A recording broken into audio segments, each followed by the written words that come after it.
മഹത്വമുണ്ടായിരിക്കട്ടെ. ഞാൻ അലൻ സേബിനു, വേങ്ങശാല മർത്തമായ ഇടവകയിലെ അംഗമാണ്. എനിക്ക് ഇങ്ങനൊരു അവസരം നൽകിയ CSMൻ്റെ പ്രവർത്തകരോടും ഞങ്ങളുടെ സൺഡേ സ്കൂൾ ഹെഡ് മാസ്റ്ററോടുമുള്ള നന്ദി ആദ്യം തന്നെ അറിയിച്ചുകൊള്ളുന്നു. ഇന്നത്തെ അല്പസമയത്തെ ദൈവചിന്തയ്ക്കായി തിരഞ്ഞെടുത്തിരിക്കുന്ന വേദഭാഗം എസ്ര 9-ാം അധ്യായം 1 മുതൽ 9 വരെയുള്ള വാക്യങ്ങൾ. നമുക്ക് പ്രാർത്ഥിക്കാം. കാരുണ്യവാനും കൃപ നിറഞ്ഞവനുമായ ഞങ്ങളുടെ സ്വർഗ്ഗസ്ഥ പിതാവേ, ഇനി സമയം ഞങ്ങൾക്ക് പ്രാർത്ഥിക്കുവാൻ തക്കവണ്ണം ഇടയാക്കിയ നല്ല കൃപയ്ക്കായി ഞങ്ങൾ സ്തുതിക്കുന്നു, സ്തോത്രം ചെയ്യുന്നു. കർത്താവെ, വചനം പറയുന്ന അടിയൻ്റെ നാവിനെ അവിടെ നിന്ന് കാത്തുപരിപാലിക്കണമെന്ന് ഓർത്ത് പ്രാർത്ഥിക്കുന്നു. കർത്താവെ, കേൾക്കുന്ന കാതുകളെയും ഹൃദയങ്ങളെയും ഒരേപോലെ അനുഗ്രഹിക്കണമെന്ന് ഓർത്ത് പ്രാർത്ഥിക്കുന്നു. സകല യേശുവിന്റെ നാമത്തിൽ തന്നെ ആമേൻ. ദൈവത്തെ അനുസരിക്കുകയും ദൈവ ഇഷ്ടത്തിനനുസരിച്ച് ജീവിക്കുകയും വിജയം വരിച്ച ഒരാളായിരുന്നു എസ്ര. ഇസ്രായേൽ ബാബേലിൻ്റെ നേതൃത്വത്തിൽ ദേവാലയം പണിത് ഏകദേശം 80 വർഷത്തിന് ശേഷം എസ്ര 2000 പേരും അവരുടെ കുടുംബാംഗങ്ങളും കൂടി യഹൂദയിലേക്ക് വന്നു. എന്നാൽ എസ്രയുടെ കൈവശം രാജാവ് ഒരു അധികാരപത്രം കൊടുത്തയച്ചു. എന്തിനായിരിക്കും അത്?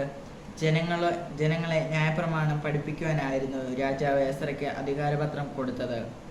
എന്നാൽ രാജാവ് എസ്രയ്ക്ക് ഈ അധികാരം നൽകുന്നതിന് മുൻപ് തന്നെ ദൈവം അവനെ 3 വ്യത്യസ്ത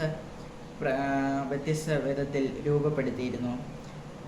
രൂപപ്പെടുത്തിയതായി തിരുവചനത്തിൽ നാം വായിക്കുന്നുണ്ട്. എന്നാൽ ഈ അധികാരം വളരെ ഭംഗിയോടുകൂടി എസ്ര ഉപയോഗിച്ചു.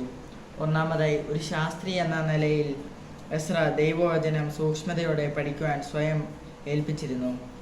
രണ്ടാമതായി, ദൈവവചനത്തിൽ താൻ കണ്ടെത്തിയ കൽപ്പനകളെ അനുസരിപ്പാനും അതിൽ പ്രകാരം ജീവിക്കുവാനും എസ്ര മനസ്സുവെച്ചു.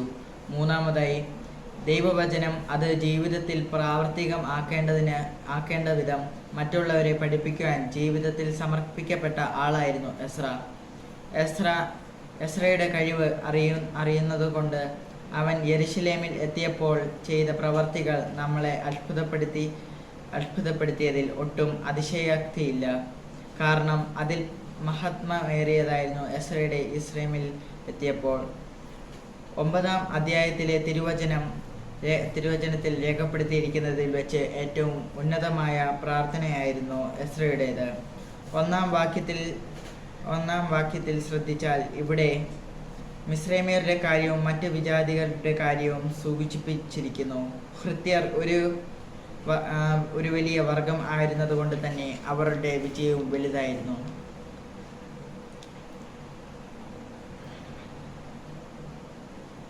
ഈ പറഞ്ഞ ജനങ്ങളിൽ നിന്ന് ഇസ്രായേൽ ജനങ്ങൾ വേർപെടുത്തിയിരുന്നില്ല. യഹൂദന്മാർ ദേശത്ത് വന്നപ്പോൾ അവർ നിരാശരായിരുന്നു. എതിർപ്പുകൾ അവരെ തളർത്തി. എന്നാൽ യഹൂദ ജനത്തെ സഹായിച്ചത് പ്രധാനമായും ഹഗ്ഗായി ആയിരുന്നു. യഹൂദ ജനത്തിൽ മുൻപിൽ വന്ന തടസ്സങ്ങളെ സഹായിക്കാൻ ഹഗ്ഗായി അവരെ സഹായിച്ചു. നെഹ്മ്യാന്റെ സഹായത്താൽ യെരുശലേമിന്റെ മതിലും വാതിലും വീണ്ടും പണിതു. എന്നാൽ അവർ നിരാശരായിരുന്നു.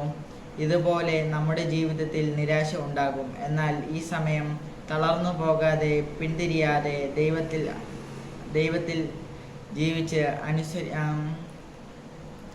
അനുതാപത്തോടെ പ്രാർത്ഥിക്കുകയും ചെയ്ത് എസ്ര അതുതന്നെയാണ് ചെയ്തത്. കർത്താവിങ്കിലേക്ക് കൈകൾ വിരിച്ച് മുട്ടുകുത്തി എസ്ര പ്രാർത്ഥിച്ചു. എസ്രയുടെ ആത്മാർത്ഥമായ ഏറ്റുപറച്ചിലും പ്രാർത്ഥനയും ജനങ്ങളെ അവരുടെ പാപങ്ങളെ മനസ്സിലാക്കാൻ സഹായിച്ചു. അതുകൊണ്ട് അവരും അവരുടെ പാപങ്ങളെ ഏറ്റുപറഞ്ഞു. ഇത്രയും പറഞ്ഞ് എൻ്റെ വാക്കുകൾ അവസാനിപ്പിക്കുന്നു. ദൈവം നമ്മളെല്ലാവരെയും അനുഗ്രഹിക്കുമാറാകട്ടെ.